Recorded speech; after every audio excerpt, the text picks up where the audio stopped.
1.250 pesos. Así comenzó el fin del cepo. A ese valor debutó hoy el nuevo esquema cambiario, sin cepo y con cotización libre. A las 10 de la mañana, las pantallas del Banco Nación marcaban una suba de 150 pesos con respecto al cierre del viernes. La marca inicial aún estaba lejos de la banda superior que el gobierno estableció como límite a la cotización, los 1.400 pesos. Pero en las primeras horas de las operaciones, el dólar cayó a 1.190, lo que supone una devaluación del 8%. Hola, bienvenidos a Noticias a las 12. Estos son los principales títulos a esta hora. En el primer día sin cepo, el dólar abrió en 1.250 pesos en el Banco Nación. Como es una cotización libre, cada banco ofrece la divisa a un valor distinto. El Banco Ciudad llegó a cotizar a 1.270, en el Provincia a 1.250. Y en la banca privada, la apertura de las cotizaciones marcaron en el Galicia 1.200 y en el Santander 1.210. Las acciones argentinas subieron entre 14 y 18% en Wall Street, mientras que los bonos saltaron hasta 6%. Elecciones en Santa Fe, una alianza compuesta por el socialismo, el radicalismo y el PRO, se impuso en la constituyente provincial. El gobernador Puyaro encabezó la lista y se quedó con el 34% de los votos para reformar la Constitución y buscar su reelección. El peronismo quedó segundo y el candidato de La Libertad Avanza se ubicó en el tercer lugar a un punto de diferencia. Estación renovada, este lunes volvió a abrir la estación Lima del subte A, luego de que se terminaran los trabajos de restauración integral que incluyeron tareas de albañilería, pintura y renovación de la cartilería. Además, se pusieron a punto las escaleras mecánicas y se instaló un nuevo sistema de iluminación en vestíbulos y andenes. Fuera del horario de servicio continuarán los trabajos con la renovación de los pasillos de combinación con la línea C. La literatura está de luto porque falleció a los 89 años Mario Vargas Llosa, el autor peruano, ganador de un premio Nobel de Literatura. En un ratito vamos a repasar su influencia en el boom latinoamericano. River no levanta, el equipo de Gallardo empató de local con Talleres de Córdoba y no pudo sellar su clasificación a la próxima fase del torneo de la Liga. Talleres se había puesto en ventaja con un gol de Petri y River recién lo pudo empatar en el minuto 42 del segundo tiempo. Gallardo se mostró preocupado por la falta de gol y dijo que no hay que esconderse. En 2 semanas recibe a Boca, que viene de derrotar a Belgrano 3-1.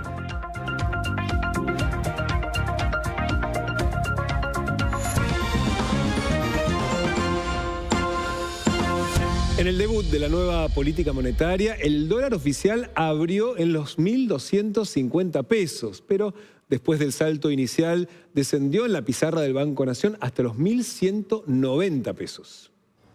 El fin del cepo cambiario para los ahorristas implica que desde hoy se pueden comprar dólares libremente sin límites mensuales. Y de acuerdo con el sistema de bandas que anunció el gobierno, la cotización flotará entre los 1.000 y los 1.400 pesos. El viernes, el dólar oficial había cerrado en 1.097 pesos con 50 centavos. Hoy abrió en 1.250 en el Banco Nación, lo que supone una devaluación de casi el 14%.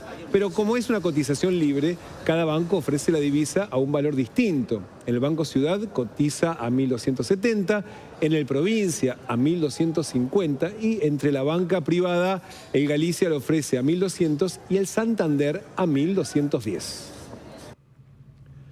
La salida del cepo y el anuncio del acuerdo con el FMI generaron un raíz alcista en el resto de los mercados. Los bonos argentinos registran subas generalizadas. El Global 2041 escala más de 7%, el Global 2035 6,1% y el Global 2046 sube 5,6%. Y las acciones argentinas que cotizan en Nueva York también operan con fuertes subas. Grupo Superviel trepa 18,4%, Transportadora Gas del Sur avanza 15,8%, Edenor 14,7% y el banco BBVA gana 14,3%. El debut de la cotización en una banda de flotación volvió a despertar a la City, que vivió durante 8 años en el cepo cambiario. En la zona financiera de la ciudad está Bruno Guizo, de recorrida por las pizarras. Bruno, contanos cómo se vive el clima en la City. Damián, aquí ha sido una mañana dentro de todo tranquila. En la pizarra, por supuesto, figura 1.140 ahora para la compra y 1.190 para la venta. Y durante nuestra recorrida pudimos recoger un dato interesante que tiene que ver con los agentes ilegales de cambio, comúnmente conocidos como arbolitos, que fijaron aproximadamente un precio de compra de $100 a un precio entre 1.240 y 1.280 pesos y no operaron para la venta. Por ahora, la situación aquí en la City tranquila, pero eso es lo que pudimos observar, al menos respecto a los agentes ilegales de cambio. En este momento, como dijimos, aquí en la sede del Banco Nación sigue operando en 1.190 pesos para la venta. Gracias, Bruno. Por supuesto, seguiremos atentos en las próximas ruedas cómo va a evolucionar precisamente el tipo de cambio. Y más allá de los dólares que tendrá el Banco Central como parte del acuerdo con el FMI para sostener la cotización entre los 1.000 y los 1.400 pesos, en el gobierno confían en la aparición de los dólares del campo. En plena cosecha gruesa está a punto de comenzar la principal temporada de liquidación de dólares del campo. Y la duda que surge en el mercado es cuál será la cotización que estimulará a los productores agropecuarios a liquidar la cosecha y vender sus dólares, lo que presionará el tipo de cambio, pero a la baja. El presidente de Confederaciones Rurales Argentinas, Carlos Castagnani, afirma que entre mayo y junio el campo aportará sus dólares por necesidad, independientemente de la cotización. El mes de mayo y junio son meses fuertes de liquidación de cereal porque, bueno, se está en plena cosecha, hay que afrontar los servicios de cosecha, de flete, y además no olvidemos que es la época donde se pagan los alquileres, que el 90% están hechos en base a soja, y también son los pagos de insumos. Hay muchos productores que los insumos que utilizan en la siembra hasta la cosecha, con los insumeros se pacta pago a cosecha. Así que al margen del precio, creo que va a haber una liquidación importante por los compromisos que ya están asumidos, ¿no? Y en medio de esta liberación del tipo de cambios en una banda de flotación, Federico Furiase, el director del Banco Central, dijo esta mañana que no hay una devaluación y que para las personas humanas se terminó totalmente el cepo. Personas humanas se terminó totalmente el cepo. Había una restricción para el atesoramiento de $200 por mes y además una percepción de arca. A partir del lunes no hay límite al atesoramiento, es ilimitado lo que las personas humanas pueden comprar dólares y no hay percepción de arca. Lo que continúa son los $100 que puede comprar por mes con billete. Para lo que tiene la plata en el banco, débito del banco, es ilimitado. Obviamente esto se hace ¿para qué? Para seguir protegiendo la economía formal, la bancarización frente a la informalidad. La salida del cepo y la implementación de la flotación cambiaria entre bandas son solo 2 de los puntos que forman parte del acuerdo que cerró el gobierno con el FMI. El programa que aprobó el viernes el directorio del fondo incluye otras condiciones que van más allá de la política monetaria. El punto principal pasa por la reducción del déficit fiscal y el achicamiento del Estado, 2 ejes que son parte del propio plan del gobierno de Javier Milei. Los detalles del acuerdo los analiza Virginia Porcela. Es la primera vez, Damián, en la larga historia de negociaciones con el Fondo Monetario que el punto central de cualquier acuerdo no es materia de discusión ni de fricción. Y estamos hablando de las cuentas fiscales, el superávit fiscal. 1,3% es el superávit primario que prevé este nuevo acuerdo con el Fondo Monetario. Sin embargo, para el gobierno no es ninguna dificultad y no se resistió en lo más mínimo. De hecho, fuentes oficiales aseguran que van a llevar ese número a 1,6% del PBI. Otra vez estamos hablando del superávit primario. Pero claro, este acuerdo con el Fondo Monetario tiene varios por decirlo de alguna manera, los clichés del organismo y las reformas estructurales que suele exigir como condicionalidad. Hay que marcar otra diferencia con negociaciones históricas y tiene que ver con que esas exigencias, en definitiva, son parte del programa económico desde que asumió el gobierno de Javier Milei. Son reformas en las que el gobierno está verdaderamente convencido y que no las hace o no las impulsa para cumplir con el Fondo Monetario. De hecho, algunas de ellas ya están en curso. Vamos punto por punto, qué es exactamente lo que está comprometido para este acuerdo. Lo primero, se viene hablando, por supuesto, y es el gran tema del día de hoy, el levantamiento del cepo y cómo funciona el dólar, este esquema de bandas que estamos viendo con un piso de $1.000 pesos por dólar y 1.400 pesos para el techo de la banda. Recordar siempre que cuando hablamos de esos valores, del dólar mayorista, no el minorista que compramos todos los ciudadanos de a pie. El segundo compromiso es algo en lo que el gobierno ya avanzó y fuerte también, y tiene que ver con las tarifas, con la eliminación de los subsidios. El Fondo Monetario en este punto está pidiendo que el gobierno avance más allá de lo que ya ha avanzado y que elimine los subsidios para los hogares de sectores medios y vulnerables. Esto es una eliminación prácticamente total de los subsidios a la energía que está pidiendo la energía y a todos los servicios públicos que está pidiendo el Fondo Monetario, no necesariamente todo este año. ¿Qué pide también el Fondo Monetario? Dos clichés básicos, la siguiente plaquita, que tiene que ver con la reforma laboral y también asociada a la reforma laboral. Son dos proyectos que siempre van de la mano, la reforma previsional.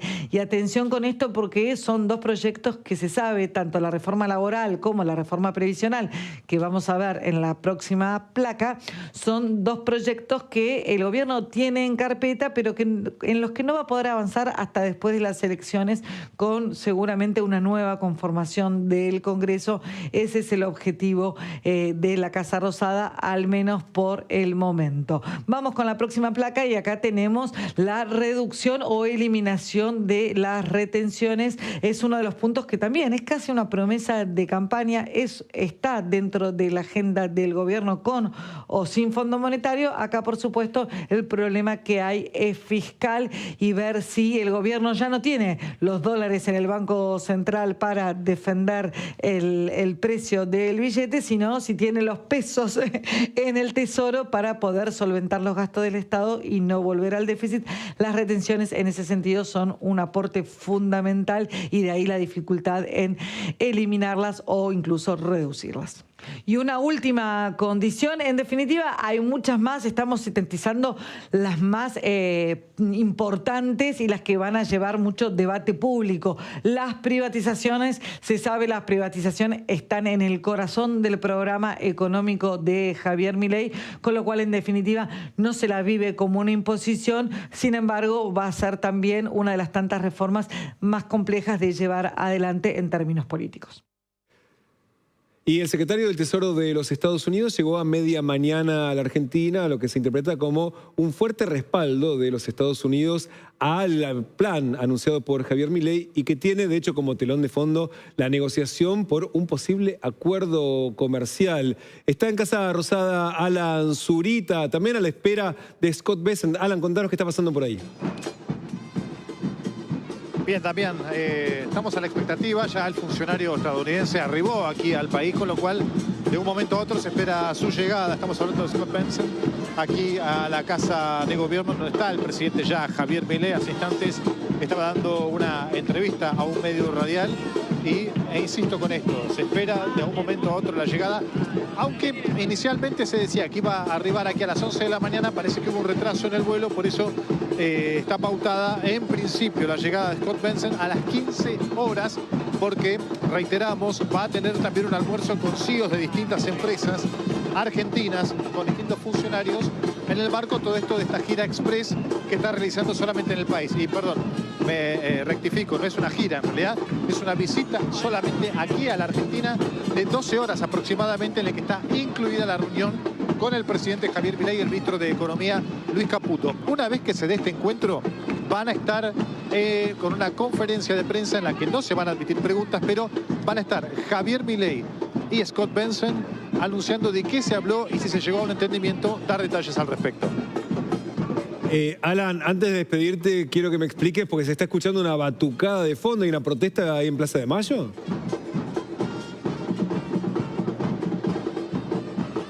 Bueno, ahí estamos en Plaza de Mayo, bueno, se escucha evidentemente, hay una protesta. Muy bajo, sí. A ver, Alan, ¿nos estás escuchando? Sí, perdón, Damián, nos escuchaba muy bajo porque en este momento, si bien están con la imagen de la Casa de Gobierno, pero a mis espaldas está una protesta, una manifestación de personas que están pidiendo que se declare la ley de emergencia en discapacidad. Están desde aquí, desde las 10 de la mañana. Y bueno, se están manifestando aquí frente a las puertas de Casa de Gobierno. Muy bien, Ana, muchísimas gracias. Entonces seguiremos atentos, tanto lo que pasa ahí en la plaza como en la agenda del presidente con el secretario del Tesoro de los Estados Unidos. Y a partir de hoy, la Agencia de Recaudación y Control Aduanero, la ARCA, implementó modificaciones en las percepciones de los impuestos a las ganancias y sobre los bienes personales para las operaciones en moneda extranjera.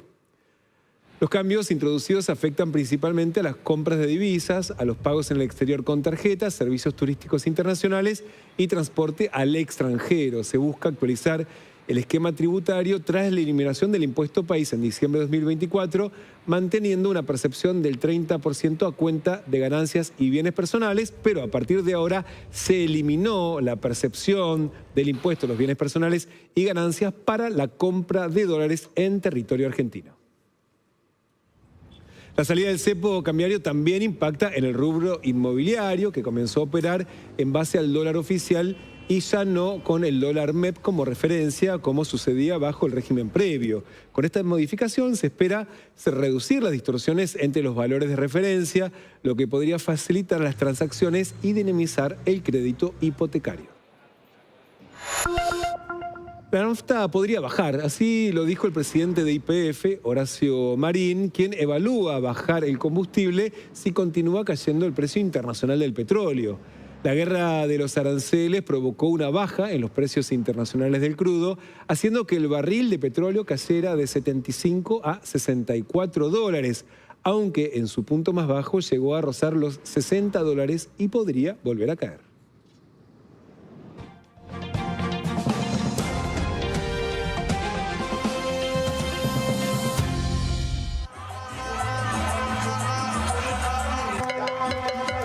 En Ecuador, cientos de simpatizantes de Daniel Noboa se volcaron a las calles de Quito y Guayaquil para festejar su reelección después de conocerse los resultados preliminares del Consejo Nacional Electoral. Con el 90% de las actas escrutadas, Noboa superó por más de 1 millón de votos a su contrincante, Luisa González. Los ecuatorianos acudieron a las urnas para elegir a un nuevo presidente en un clima marcado por la violencia y la presencia militar en las calles y cárceles, luego de que hace casi un año el gobierno desplegara el ejército en un intento por frenar la crisis de seguridad que ha vivido el país.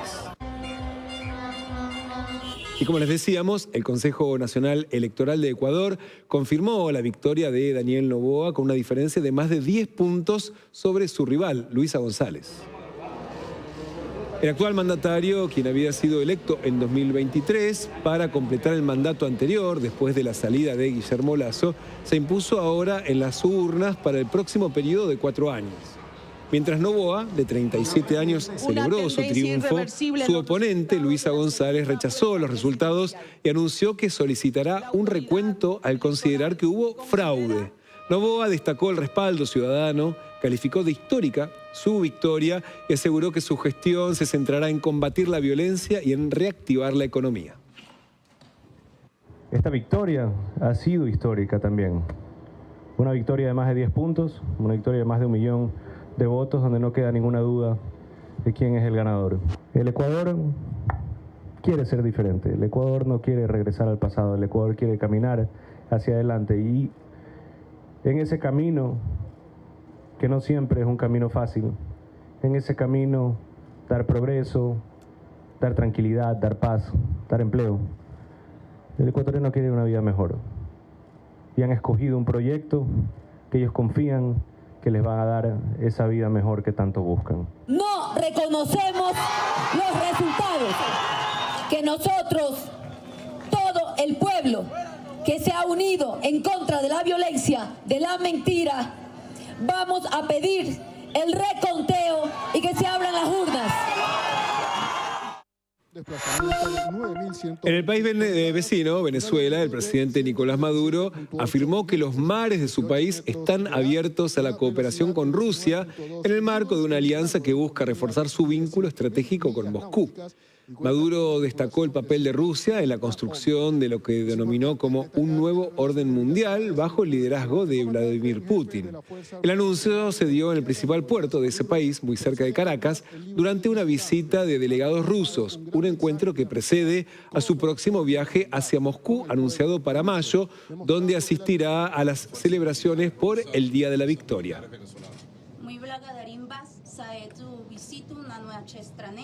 La visita de ustedes que debe reafirmar el camino de trabajo conjunto entre las fuerzas militares rusas y las fuerzas militares venezolanas.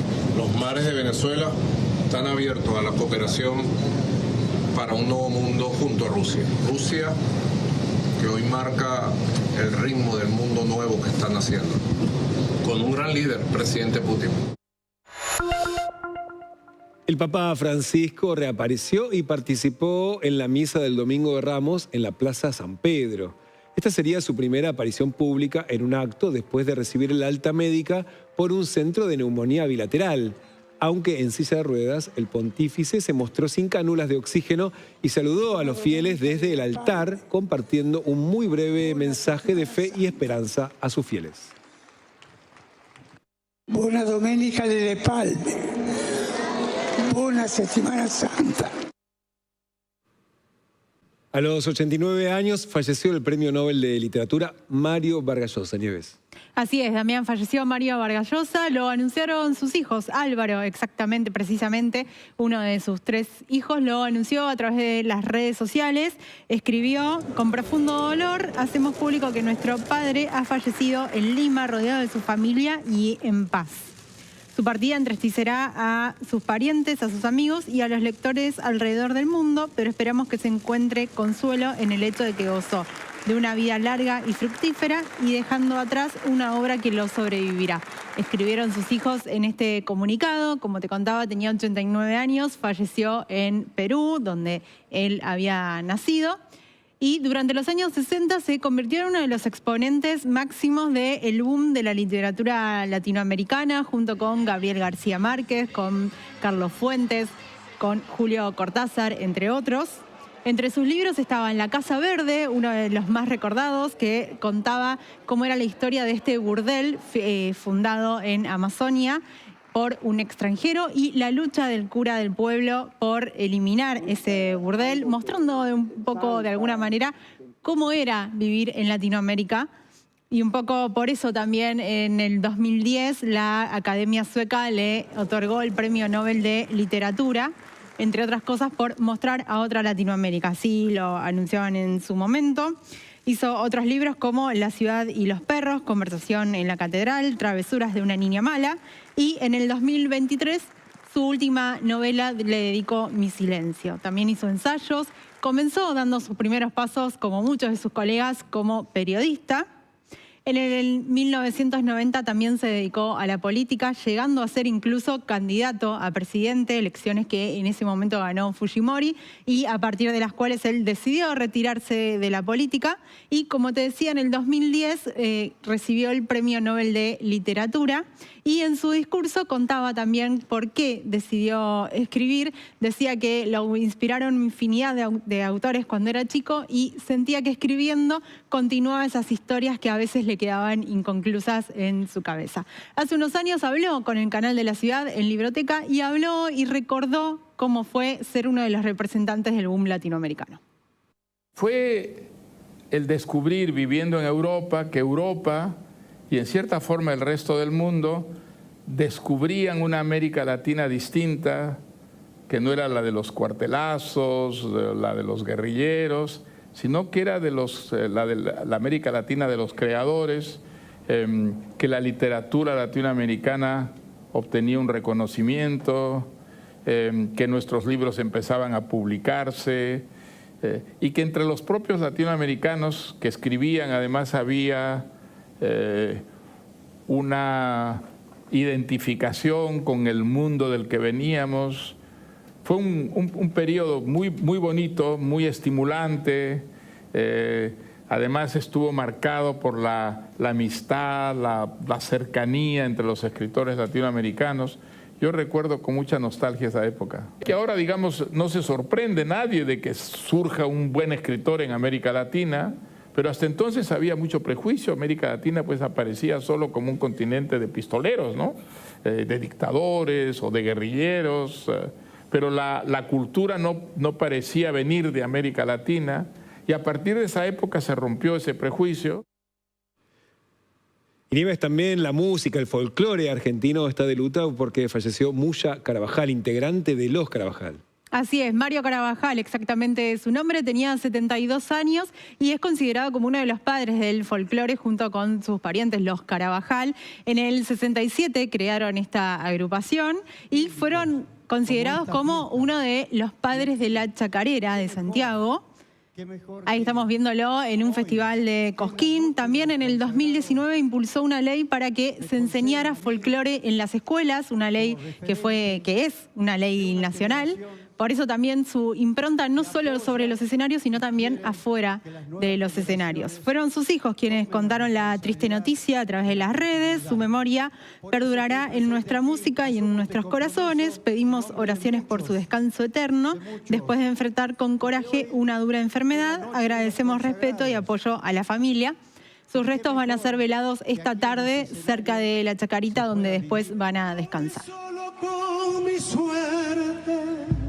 La llevaré en mi recuerdo, bajo un año sol garro, cortaba el aire un pañuelo, bailando una vieja samba, yo le entregaba mi sueño.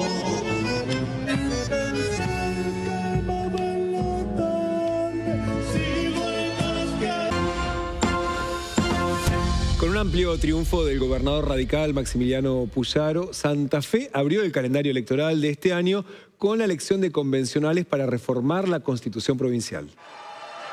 La alianza Unidos para Cambiar Santa Fe, que integran la UCR, un sector del socialismo y el PRO, se impuso por amplio margen frente al peronismo, que compitió dividido y relegó al tercer lugar a los candidatos de Javier Milei. Puyaro consiguió 33 de los 69 convencionales y quedó solo a 3 votos de lograr la mayoría absoluta en la constituyente. El debate excluyente de la convención será la incorporación de la reelección del gobernador, algo que estaría garantizado. La duda pasa por saber si Puyaro obtendrá el respaldo para contar con esa posibilidad. Con la reforma de la Constitución de la provincia de Santa Fe, lo que estamos discutiendo son los próximos 20, 30, 40 años de nuestra provincia. Discutimos un futuro sin corrupción, porque nuestra Constitución va a tener la ficha limpia garantizada.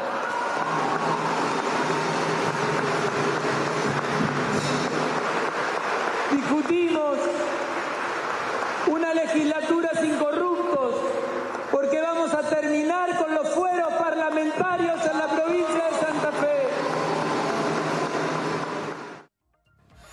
Con más del 34% de los votos, Unidos quedó, como decíamos, al borde de la mayoría absoluta de la constituyente. Le sacó más del doble de votos a la lista del PJ oficial, que llevó como cabeza de lista a un candidato que no es de origen peronista, Juan Monteverde. El candidato de la Casa Rosada, el diputado nacional, Nicolás Mayoraz, quedó en tercer lugar y tendrá 10 escaños en la convención.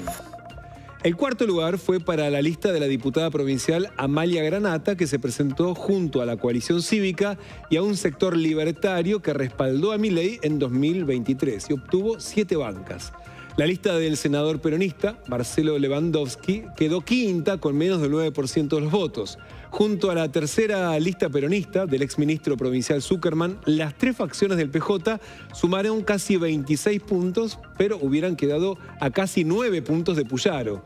La última lista, que sumó convencionales, 3 en total, es el Frente de la Esperanza, que lideró la boxeadora locomotora Oliveras. Un dato relevante: el nivel de participación fue el más bajo desde el regreso de la democracia. Solo participó el 55,6% del electorado.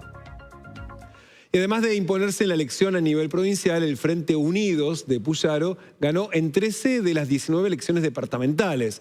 En 4 ganó el PJ y en las 2 restantes La Libertad Avanza, incluyendo el departamento de Rosario, clave por su peso político.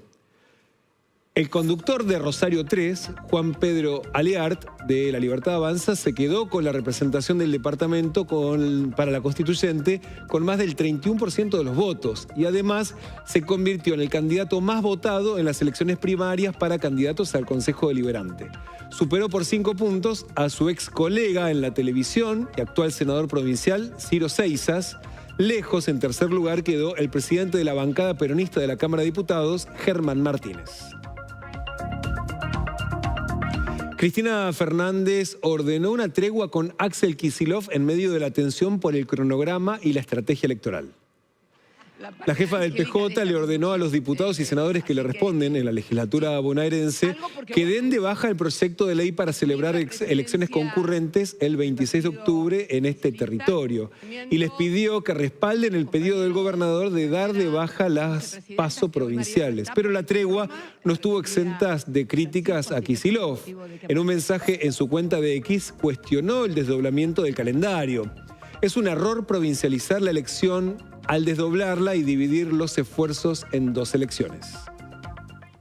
Esta mañana, en una conferencia de prensa, el ministro de Gobierno de la provincia, Carlos Bianco, se refirió a la sesión del Senado bonaerense convocada para mañana, en la que se tratarán 4 proyectos para suspender las PASO.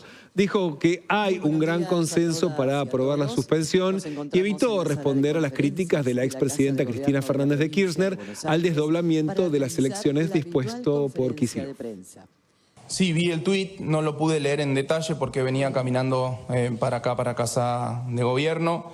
Me parece correcto, era lo que nosotros veníamos solicitando, que se le dé tratamiento al proyecto presentado por el Ejecutivo, en donde se suspendían las PASO y salvo el Frente Patria Grande, se han expresado públicamente a través de comunicados, declaraciones, presentación de proyectos inclusive, en la suspensión de la PASO. O sea que todo indica que hay un gran consenso en la provincia de Buenos Aires, para la suspensión de las PASO. Por otro lado, La Libertad Avanza y el PRO siguen buscando llegar a un acuerdo en la provincia de Buenos Aires. Mañana, el diputado nacional y titular del PRO en la provincia, Cristian Ritondo, va a presidir una reunión con dirigentes y autoridades de la legislatura bonaerense. Va a exponer los avances conseguidos en las negociaciones con la secretaria general de la presidencia, Karina Milei, y buscará acordar una estrategia. Mientras tanto, en la ciudad de Buenos Aires falta poco más de un mes para que se realicen las elecciones legislativas. El jefe de gobierno porteño, Jorge Macri, volvió a cuestionar a La Libertad Avanza por no haber cerrado un acuerdo con el PRO en la ciudad y apuntó contra el vocero de la presidencia y candidato a legislador, Manuel Adorni. No entiendo posturas como la de su candidato Adorni en un spot diciendo que tomamos más gente cuando es falso, es mentira, y ellos suelen ser muy rigurosos con el tema de los datos, de la información. Nosotros, desde que asumimos, redujimos en más de 13.500 personas la cantidad de empleados, sobre todo políticos de la ciudad de Buenos Aires. Y eso no son ni maestros, ni policías, ni enfermeros, ni médicos. Al revés. De hecho, incorporamos más policías, porque incorporamos de a razón de 1.800 por año. Uno de los requerimientos que hizo Mauricio es, si hay un acuerdo, es un acuerdo de partidos. O sea, claro, la boleta tiene que decir PRO, La Libertad Avanza PRO, no es un problema de orden de factores, pero tiene que verse que está el partido, no es venís y me llevas puesto. Claro. Entonces, bueno, veremos cómo sale. Ojalá se pueda encontrar un acuerdo, porque a mí lo que me preocupa es que nosotros le demos aire al kirchnerismo.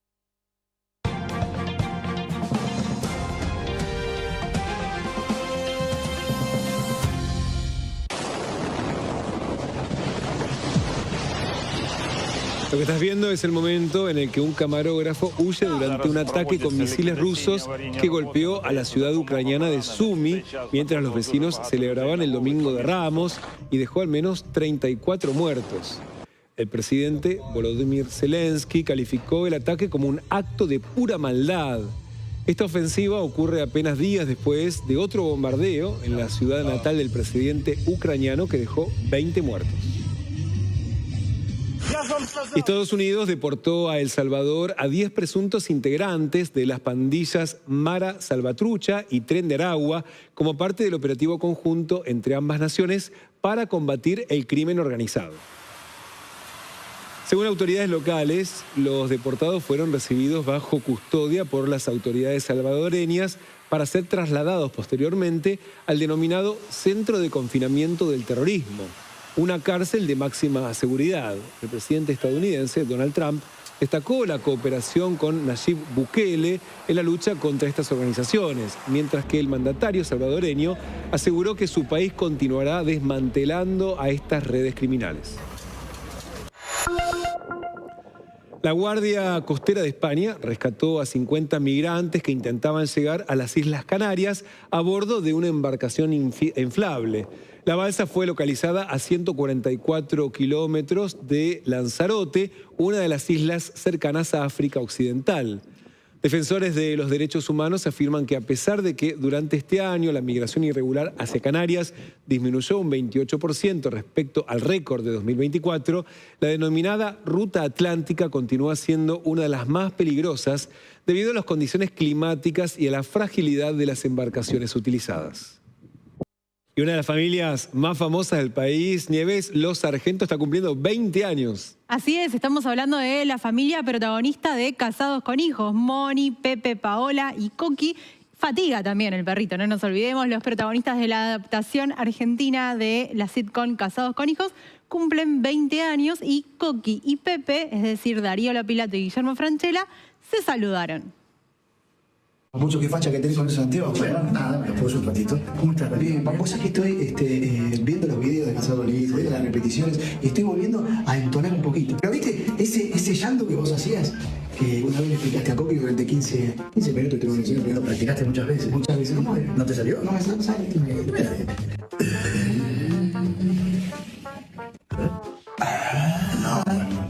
No, pero te vayas, papucho. Ahí los estamos escuchando, ya no son más adolescentes los hijos, bueno, pasaron 20 años, están iguales, hay que decirlo.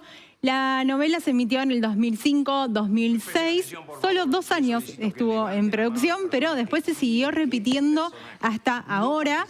Incluso fue uno de los ejemplos que sirvió para que los actores lograran tener mayores derechos por las repeticiones. Fue un caso emblemático, el de Casados con Hijos, con lo cual también se convirtió también en una bandera de alguna forma para los actores. En el 2023, después de varias idas y vueltas, pandemia de por medio y todo, tuvieron su adaptación teatral sin el personaje de María Elena Fuseneco, quien la interpretaba Erika Rivas. También fueron muy exitosos en el teatro en Calle Corrientes y ahora cumplieron 20 años y así se saludaban el padre Pepe con su hijo Coqui Argento. Tranquilos, hijos, tranquilos, que Victoria se escribe con B. Y 2 años antes de ser una Argento, Luisiana Lopilato había estado en Rebelde Way. Sus compañeros de R-Way, la banda de la novela, volvieron a los escenarios y agotaron fechas en Buenos Aires, Nieves. Así es, porque recién estábamos viendo a Paola Argento, pero ella antes fue Mia Colucci, todos la recuerdan su papel en Rebelde Way. Y como te habíamos contado, los chicos de R-Way, la banda de esta novela hecha por Cris Morena, es decir, Felipe Colombo, Camila Bordonava y Benjamín Rojas, se habían juntado para hacer una gira y la gran pregunta era qué iba a pasar acá en la Argentina. Bueno, pusieron una fecha 16 de septiembre, en menos de media hora, en 15 minutos exactamente, se agotó esa fecha, pusieron otra y en total son 6 fechas de R-Way en el Arena de Buenos Aires. La fecha original, 16 de septiembre, y además sumaron 29 y 30 de agosto y 3, 4 y 17 de septiembre. También casi a 22 años del estreno de Rebelde Way, ellos eran una banda que se había formado ahí en esa escuela de ficción hecha por Cris Morena. hicieron su gira, empezaron en Montevideo, van a estar en Ecuador, en Italia y en septiembre y en agosto van a estar en la Argentina. La gran incógnita ahora es qué va a pasar con Luisana Lopilato, que ella había dicho que no iba a estar en las giras por cuestiones de agenda y cuestiones familiares. Ella vive en Canadá, tiene 4 hijos, tiene muchos compromisos laborales. De hecho, está estrenando una película en los próximos días con Benjamín Vicuña, pero siempre está ahí la duda de aparecerá o no y los rumores si va a aparecer en este show en Argentina. Y con los R-Way, nos vamos a una tanda, ya venimos. Y después de estar 3 meses cerrada por obras, reabrió la estación Lima de la línea A del subte. Se hicieron mejoras en los accesos y andenes, reacondicionaron los techos y se instaló luminaria LED. Se renovó toda la cartelería y se incorporó señalización braille en los pasamanos. También se sumaron nuevos bancos, tachos de basura y se restauraron sectores históricos para preservar el patrimonio de la ciudad. Pese a su apertura, durante la madrugada se va a continuar con las obras en uno de los pasillos que hace conexión con la línea C. Que hace varios años que no venía por Lima, cómo cambió muchísimo y bueno, eso es bueno para la imagen de la ciudad de Buenos Aires también. Y aparte muchos turistas vienen y bueno, ven lo que es Buenos Aires. Aparte no te olvides que tiene parte arquitectónica de los años 20 más o menos esto. Creo que en 1900 y pico se inauguraron los subtes. No, está muy buena. ¿Te gusta? Sí, está muy bien. ¿Tuviste complicaciones para hacer la combinación? Sí, muchas complicaciones. Ah, que un espectáculo, pues cruzar el 9 de julio me pareció un quilombo. ¿Hasta hace poco te costaba tener que hacer la combinación y demás? ¿Estuvo cerrada? No costaba, pero tardaba bastante en cruzar el 9 de julio. Sí. ¿Y te gustó cómo quedó? Sí, quedó muy linda, la verdad. Y este fin de semana la ciudad cambió el pararrayos del obelisco después de casi 90 años. El video quedó registrado a través de un dron que captó imágenes increíbles a más de 67 metros de altura. La publicación se viralizó rápidamente y tuvo más de 138.000 visualizaciones en menos de 3 horas. Comenzó la campaña de vacunación antigripal en la ciudad. Hay habilitados más de 85 puntos vacunatorios, distribuidos en 34 hospitales, 49 CESACs y 4 centros extra hospitalarios. Los turnos se pueden sacar a través de la web o por el BOTI. Para poder recibir las dosis tenés que presentar el DNI, el carnet de vacunas y, en caso de factores de riesgo, documentación que acrediten esa condición de salud. Además, este año se suma por segundo año la vacunación contra el virus sincicial respiratorio que protege a los recién nacidos contra la bronquiolitis, reduciendo así la mortalidad infantil y el número de hospitalizaciones. Para nosotros es muy importante toda política de salud preventiva, en particular las campañas de vacunación en general. Estamos en pleno momento de vacunación antigripal, con alrededor de 90 lugares donde estamos vacunando, muchos hospitales, todos los CESAC, algunos lugares de la comunidad que además nos prestan lugar en alguna sede comunal. Y nuestro objetivo este año es llegar a 200.000 dosis. Nuestro objetivo es que toda la gente que está en grupos de riesgo se vacune. Es fácil obtener el turno y es mucho más fácil y ordenado si obtienen el turno previo para después llegar y poder vacunarse sin una espera demasiado larga. Se da en todos los centros públicos, hospitales y centros de salud, pero también hemos conveniado con todas las estructuras de cobertura privada, obras sociales y prepagos para distribuirles la vacuna, cuestión de que cada persona pueda vacunarse cada uno en el lugar donde habitualmente se vacuna.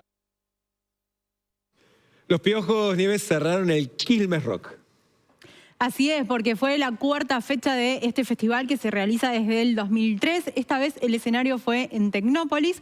La 3ª y 4ª fecha fueron este fin de semana. Y vamos a repasar un poquito lo que pasó en estos días. Porque estuvieron Babasónicos el sábado, cantaron también, repasaron sus grandes éxitos.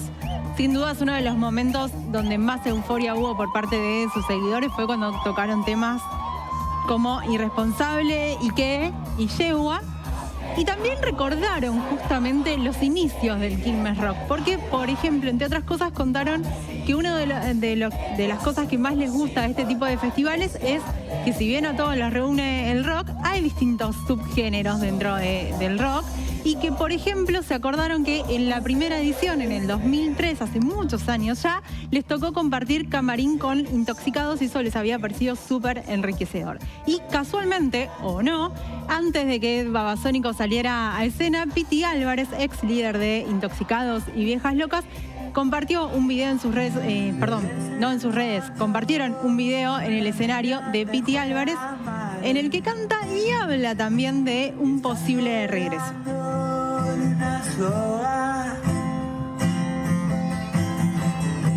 Tu chica dice que no te aguanta más y tu cabeza pasan cosas locas. Bueno, ahí lo estamos escuchando a Piti Álvarez cantando. Bueno, ya me conocen, soy el Piti. Estoy acá para tirarle la mejor onda a todos los grupos que van a estar en el Quilmes Rock. Me enteré de la grilla que va a haber y es increíble. Todos los artistas que hay, me muero por estar ahí, ¿no? Y también me muero por estar en el público escuchando a las bandas. Pero bueno, van a tener que esperar un ratito más, un poquito más, suerte para todos, chicos. Bueno, sin dudas, este video que se compartió en el escenario del Quilmes Rock, la semana pasada, antes de que saliera Calamaro de escena, también se había compartido un video de Cristian Piti Álvarez. Reaviva los rumores de regreso de él a los escenarios. Para poner en contexto, él se retiró de la música en el año 2018 tras estar acusado de asesinar a un vecino suyo, también de nombre Cristian. El juicio se iba a realizar en el año 2023, después se suspendió porque los peritos consideraron que él no estaba en sus condiciones para afrontar un juicio y tiene que hacer tratamiento psiquiátrico. Ahora amaga con este regreso a los escenarios. Quienes también estuvieron y repasaron toda su historia y cada vez que escuchás un tema de ellos te dan ganas de salir de fiesta y bailar son los Auténticos Decadentes, que cantaron desde Los Piratas hasta, ahí la estamos escuchando, Vení Raquel, entre otros temas.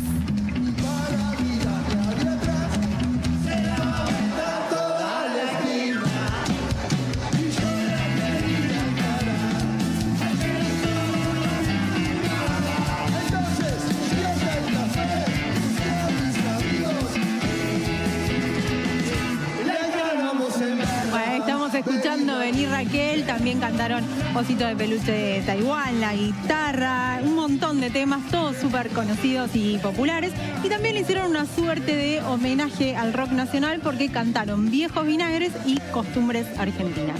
Todo esto ocurrió el sábado y sin dudas el domingo el gran cierre fue el show de Los Piojos y lo que más miradas se llevó, que para un festival fue bastante extenso, duró casi 3 horas el show de Los Piojos en el Quilmes Rock, donde también anunciaron que en el 24 de mayo van a tocar en el Parque de la Ciudad, acá en Buenos Aires, y tocaron también todos sus grandes éxitos y repasaron un poco su historia a través de un video con la música de La Ruleta.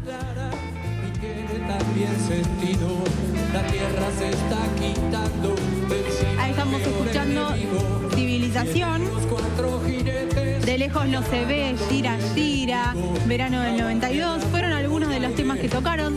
También hubo un homenaje a Diego Maradona, dijeron, si los futbolistas fueran pintores, los 9 mejores cuadros serían de Messi, pero el primero, el mejor de todos sería de Maradona, dijo Ciro. Y ahí le dio paso al tema que ellos mismos le escribieron al 10.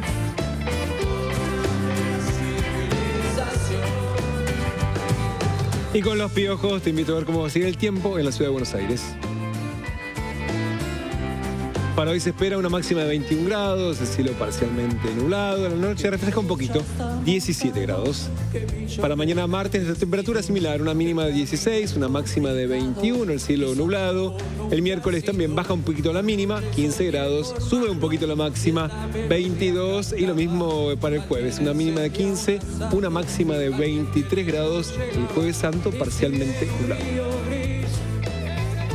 Hasta acá hemos llegado. Quédense en el canal de la ciudad y también, por supuesto, pueden seguir informándose. 20:30 llegan Silvina Brandimarte y Jorge Elías. Mañana tempranito a las 7 junto a Virginia Porcela estamos aquí. Y mañana, por supuesto, nuevamente al mediodía con N12. Chao. Hasta mañana.